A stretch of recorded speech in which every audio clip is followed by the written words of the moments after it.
Well, hello everyone, and welcome to this afternoon's Tech Talk. Today's session is the first of a series of Tech Talks, all focused on Excel. Our presenter for the Tech Talk series is Roger Clark. Roger is a consultant and a trainer here at CPS and is an expert on technology tools and applications. Now, before I turn it over to Roger, I'd like to take a quick poll as we get started and get an idea of the audience's expertise with spreadsheet and cell referencing. So I'm going to go ahead and launch the poll, and we'll leave it open for a little bit. Just go ahead and click on whichever option you think fits you. That's great. Thank you. We'll get a few more seconds in here.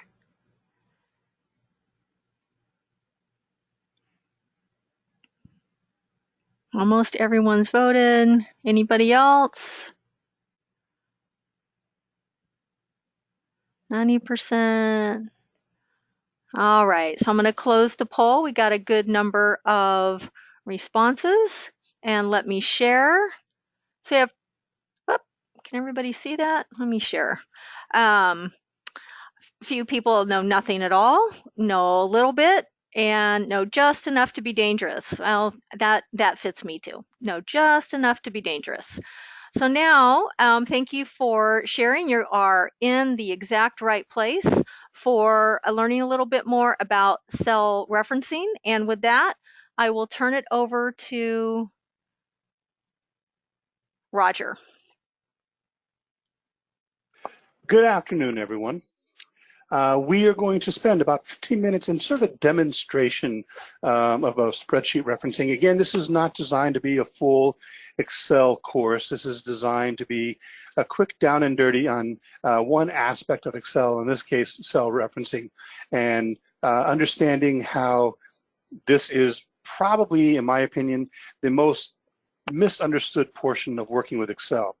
And so when we talk about spreadsheet referencing, we're going to take a look at what is referencing, and the most important part, relative versus absolute referencing. How do these two play into working in Excel, and how does it really help us down the line? And we're going to take a look at a couple examples of how it can really help us work. So first off, the concept. What is referencing? You know, when we talk about referencing, we're talking about addressing a location. So example, my home address is 5229 Rambler Way in Sacramento, California, 95841. Just so you know, that's a made-up address. That is not really my address. So don't go TPing that house. And when you work in Excel, I don't care about numbers, and that's the most important thing. Don't care about numbers in Excel. We care about addresses or referencing, right? So if I want to add up the number of apples in bin 1 and the number of apples in bin 2 in my little example here, I can build a formula that literally says equals 523 plus 647. Well, my problem with this is now, if a number is wrong, or I have to update the number of apples in bin 1, how many places do I have to go and make this change? Well, in this example, I have to make it in 2 places, right? I have to do it here and inside the cell. Then I've got to edit my formula, which is the same thing. I have to edit that number twice. Well, that's no good. So in Excel, the cool thing about Excel is every formula is very simple. It literally is equals this plus this. So I don't care again about 523 and 647. I care about B3 and C3. So let me switch over to Excel here. And you can see here B3 plus C3. And the cool thing about this is when you're working with referencing, you can reference any cell in any spreadsheet in any file. So you can have multiple sheets open, you can link data within the same file, but you can also link data between files. So it's a matter of understanding how this referencing works. So going back to this idea here, let's take a look at the idea of relative referencing. Okay, simple concept. I live at 5229 Rambler Way. Now, for all of us who live here in Sacramento, that's great. You don't need any more information to know exactly where I live, right? And in spreadsheets, the same thing sort of holds true. So in this case, I'm looking at the relationship between cells B3 and C3. I don't care about anything else because the data I'm looking for is in the same cell. So we don't need that information. Okay? So we don't need any more information, excuse me. However, let's take a look at an example where I have data that is in another sheet. So I have a vegetables total here on this sheet, my carrots and potatoes. I have a total here, but on here, I now want to put my vegetable total. Well, again, what I'm not going to do is copy that value and paste it over here. I don't care about numbers. I care about addresses. So what I'm going to literally do is say equals. Now notice here, it has the sheet name reference as well. So we have equals vegetables with an exclamation point. This all represents the name of the sheet. Okay, so that's this sheet here. And then what cell on that sheet? Cell F5. Now, again, instead of having to remember how to do all that, let's make it simple on myself. I'm going to hit equals, click on vegetables, click on F5, hit enter, and I have now linked two sheets together. Okay, when expanded to include file names, the address looks a little bit different, but that's not part of this particular course, and it's something we can address at another time. All right, now, what benefits does this give me beyond simply having to make it so I only have to make one change here to affect this number? Well, let's take a look at this in a little more practical environment. So let's say I have a series of sales numbers here, and let's take a look at what the referencing does to help us out in the long run. So I want to add up a series of numbers here. Again, I can do equals this plus this plus this, whoops, plus this, okay? And I get the same number, B3 plus C3 plus D3. Now, one of the benefits of relative referencing happens when I move data or copy data from point A to point B. Now, first, let's talk cut, because cut is different, right? If I cut this value, I'll do it graphically so you guys can see as opposed to shortcut keys. So if I cut this data and paste it here, the value is the same because it simply says move this value from here to here, so the formula stays exactly the same. Conversely, I can copy the data. When you copy a formula and paste it from point A to point B, the formula adjusts itself relative to its new position, right? So now there's where the term relative comes in. So now where this one is adding up the data in row 3, this formula that I copied and pasted is now adding up the data in row 4, okay, relative to its new position. Now, to make things even more fun, right, we're going to take a look at a couple of tricks here. So I'm going to drop in a quick sum function here, which is the shortcut of how to do this same idea. I'm not going to explain that in this information, but we have this cool little hinge. I always call it the hinge. It's called the autofill handle, that little square hinge on the bottom of a cell. When I put my cursor over that and drag it across, it copies the formula over, and as you can see, relatively copy the data over from B to C to D. And the same thing would happen here. Here's a cool trick. You double click, and it fills it all the way down for you, right? But again, relatively B to C, 3 to 4 to 5 to 6. Okay, now, and I'm going to go ahead and I will fill this across to get my total number here as well. So relative referencing really makes being able to build large spreadsheets a whole lot easier, knowing that I can just put all my numbers in, go to the first cell, fill in the formula to add them up or whatever, then by double clicking, zip, it actually makes that sound if you have speakers, all the way down to row 6,000, and you've created 6,000 cells at once. Now, fantastic, right? But we have to be aware of a problem here. This is where, let's take a look at an example where I have a percentage. Mr. or Miss Smith here sold $5,800 worth of product. What percentage is that of my $2,300 total, my $23,000 total? Okay, so simple formula would be equals this total divided by this total, and we get a value of right around 25%, right? 24.9%. So nothing good. We still use relative referencing. We built the formula we wanted to. Now we want to go ahead and we want to fill it down, but I'm only going to go down one row. I'm not going to go all the way down like I did before. And notice I get this divide by zero error, right? We panic, we freak out, we want to throw the machine out the window and all that stuff. Let's not do that, okay?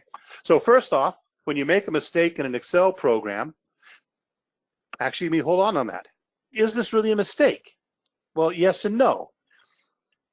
Our totals are a mistake, but Excel didn't make a mistake. When we copied that formula down, it did what we asked it to do. It moved the data down the values down relatively one row. The problem is, you can see here, and you can see it highlighted, we're now dividing by a number that is 0. Right? There's no value in cell B in E8, so it actually is a valid divide by zero error. So how do we solve this problem? So first, when you make a mistake, we zap the mistake. Control Z is your universal Windows command for undo. Zap your mistake.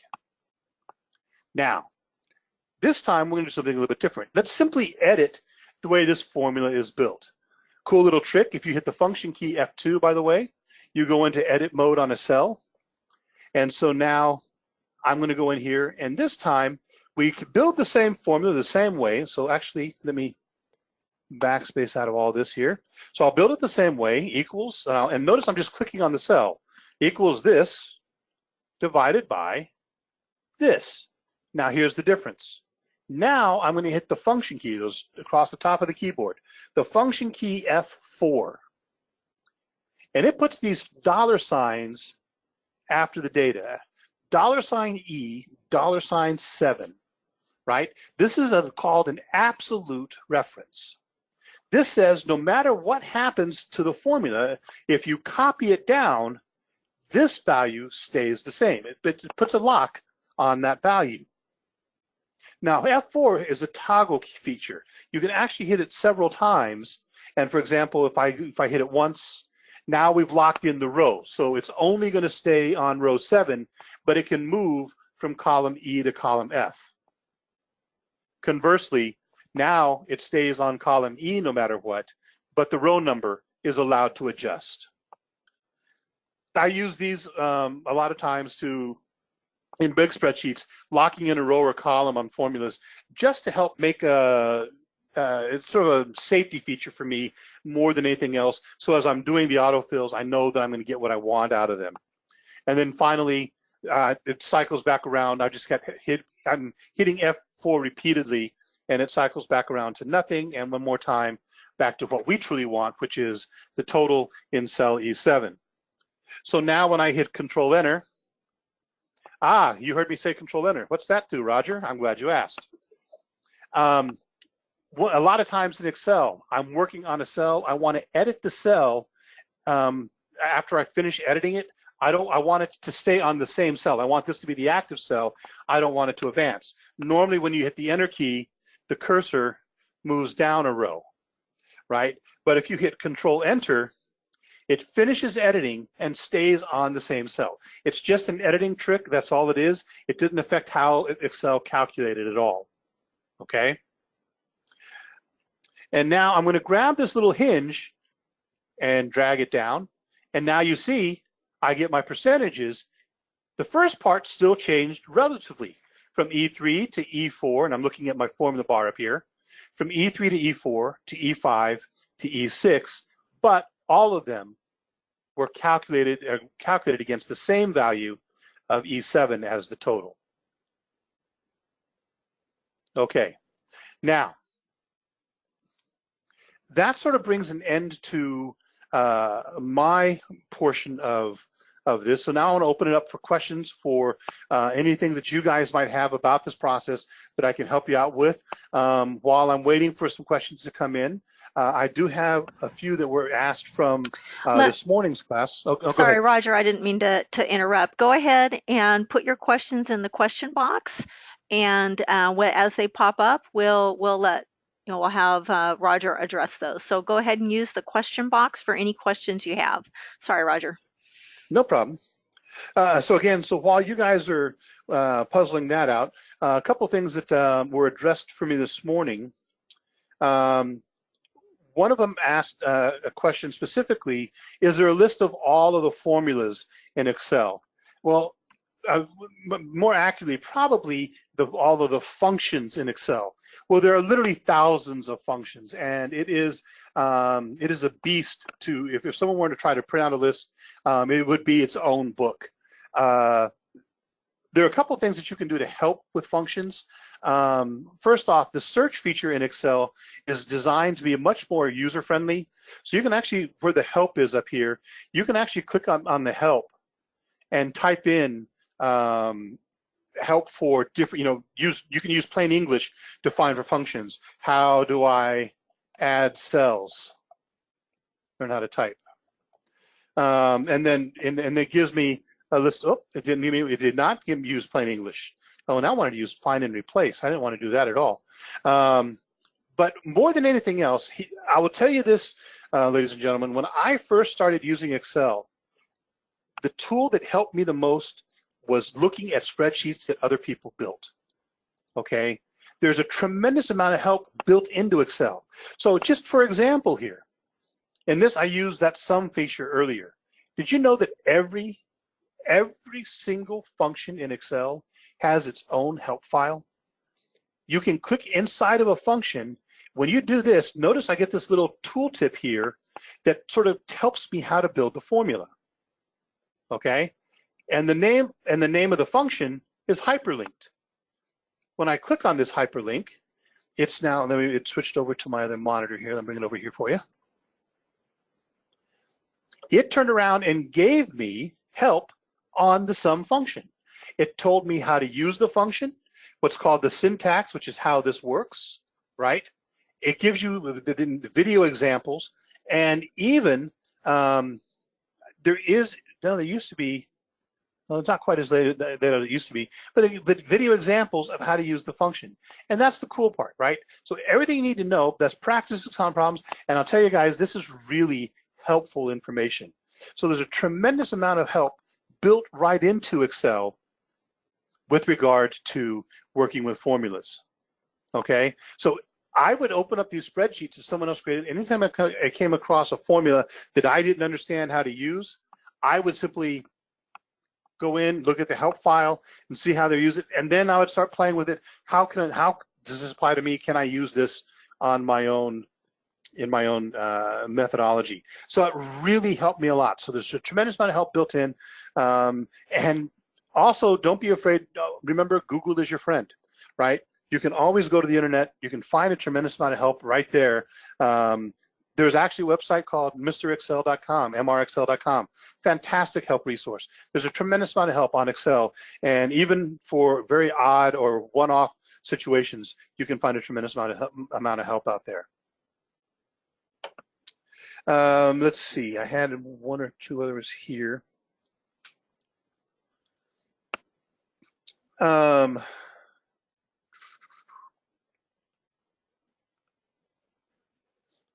Someone asked me this morning, and this is one of the things that may apply to a lot of people or not, this concept of precision as displayed. There's a setting in Excel, and you can control this on a worksheet by worksheet basis to control how Excel calculates data. And this applies to several things. First off, we've all experienced those issues where Excel just seems to not so much with newer computers, but it would just bog down. You've got thousands of rows and thousands of columns of data, and you're doing all these calculations, and it seems like it gets to a point where every time you change one number, you have to wait 3 minutes while everything updates. Well, Microsoft thought about that, and there is a way to control it.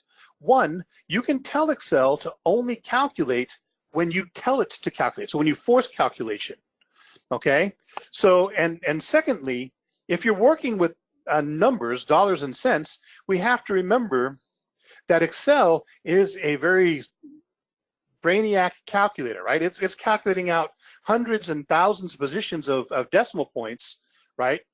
Huge number of decimal points, and it's displaying what it always believes is the accurate value, which when you're doing straight accounting information with only 2 decimal places, that can be a problem. You can sometimes get data that doesn't add up even with what it displays. It might display 65 cents and 32 cents, but when it adds those together, it might be closer to showing, instead of 97, it might display 98 because of somewhere down the line, the decimal points pushed it a little bit farther on the rounding process, right? And I've seen that happen, and it can be a very confusing idea. Well, these are things that can be controlled on a spreadsheet by spreadsheet basis. And we handle that from the File menu. And we get into the options of the spreadsheet, okay? And if I scroll all the way down near the bottom of this thing, under Options, Advanced, then I go to this on the right all the way down. Right near the bottom here, when calculating in this spreadsheet, a couple things here. First off, do you want me to update the links in other documents? Selected by default, these are the default settings, by the way. So update links to other documents, that is selected. So at this point, when you open a spreadsheet, it's constantly making sure that it's pulling in the latest data from the other spreadsheets. You can turn that off if you need to. And set precision as displayed. Now, when you do this, Excel is going to give you a warning. It's going to basically say, whoa, if you do this, your data your data is going to lose permanent accuracy. It's what it's telling me. And it's telling me this because it's going to throw away all those other decimal places past what you select. So if you only have 2 decimal places selected, all the other decimal places, Excel literally discards that information. Okay, it gets rid of it.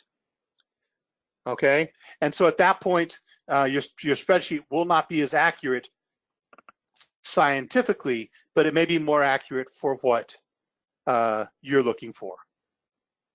Okay, and the other setting there, as far as control sheets of automatically, where is it?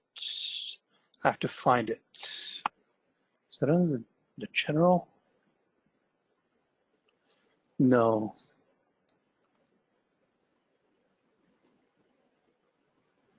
And again, that must be one of the advanced settings. But there is a setting in here to manually calculate. I'm not finding it quickly off the top of my head.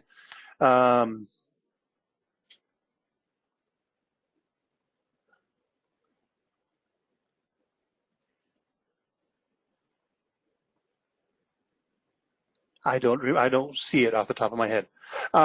If you have questions about this stuff after the class, we will make this webinar available to you.